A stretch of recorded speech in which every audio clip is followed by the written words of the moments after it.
Deputy governor কবির আহমদ কাণ্ডে প্রশ্নের মুখে বাংলাদেশ ব্যাংকের সুশাসন আর নৈতিকতা।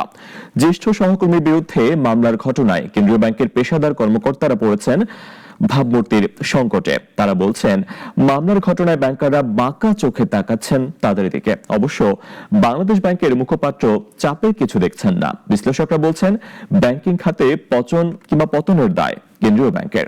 সাইদ আরমানের রিপোর্ট। ন্যাশনাল ব্যাংকের ঋণ জালিয়াতির মামলায় আসামি বাংলাদেশ ব্যাংকের ডেপুটি গভর্নর কবির আহমদ।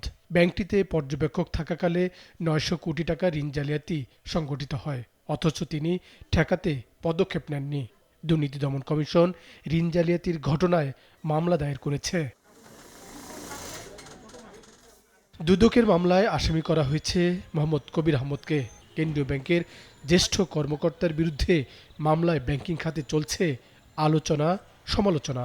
আর মামলাটি এমন সময় দায়ের হলো যখন ব্যাংকিং খাতে পচন এবং পতনে সংস্থাটির দায় নিয়ে চলছে বিশ্লেষণ।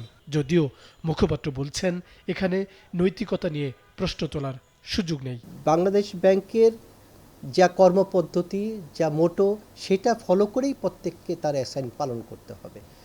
অ্যাসাইন পালন করতে গিয়ে তারা যদি দায়িত্বের অবহেলা থাকে, তখন হয়তোবা তার বিরুদ্ধে কোনো ব্যবস্থা গ্রহণ করে ম্যানেজমেন্ট, আমাদের প্রশাসন তো আছে, করে। আওয়ামী লীগ সরকারের পতনের পর বাংলাদেশ ব্যাংকের বেশ কয়েকজন কর্মকর্তা গ্রেপ্তার হন। আত্মগোপনে যেতে হয় সাবেক গভর্নরদের, আর প্রশ্নের মুখে পড়ে তাদের শাসন তদারকি। বিশ্লেষকরা বলছেন, দোষী সে যে স্তরেরই হোক না কেন, ব্যবস্থা নিতে হবে সুশাসনের নজির গড়তে। কেন্দ্রীয় ব্যাংকের একজন ডেপুটি গভর্নরের একজন বর্তমানে ডেপুটি গভর্নর, তখন হয়তো উনি ডেপুটি গভর্নর ছিলেন না, তো ওনাকে একটা ব্যাংক অবজারভার হিসেবে দেওয়া হয়েছিল। সেখানে কিছু অনিয়ম হয়েছে, সেই জন্য দুদক তাকে সহ সবার বিরুদ্ধেই কেস করেছে। তো সুতরাং আমি যদি অবজারভার পাঠাই, অবজারভার যদি কোনো দায়িত্বই পালন না করে বা ব্যাংকটা যদি ওই আগের অবস্থায় থাকে, তাহলে তো অবজারভার পাঠানোর কোনো দরকারই ছিল না। বাংলাদেশ ব্যাংকের কর্মকর্তারা বলছেন, নিয়ন্ত্রক কর্তৃপক্ষের সুনাম নষ্ট হলে তখন বাণিজ্যিক ব্যাংকের কর্মকর্তাদের অনিয়ম দুর্নীতি নিয়ে প্রশ্ন তোলার এখতিয়ার হারাতে হয়।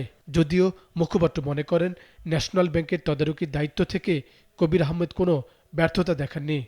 আমরা যতটুকু জানি, বর্তমান ডেপুটি গভর্নর স্যারের বিরুদ্ধে যেটা অভিযোগটা তুলেছে, উনি ওই ব্যাংকে অবজারভারের ভূমিকা পালন করেছেন।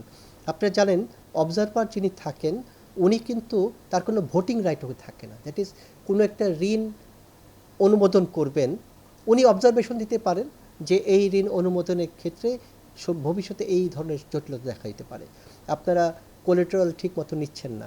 রাজনৈতিক পট পরিবর্তনের পর ঋণ জালিয়াতির কারণে অনেক ব্যাংকার এখন দুদকের জালে। যদিও বড় কোনো পদক্ষেপ নিতে দেখা যায়নি বাংলাদেশ ব্যাংকের ব্যর্থতায়। সাইদ আরমান, নাগরিক, ঢাকা।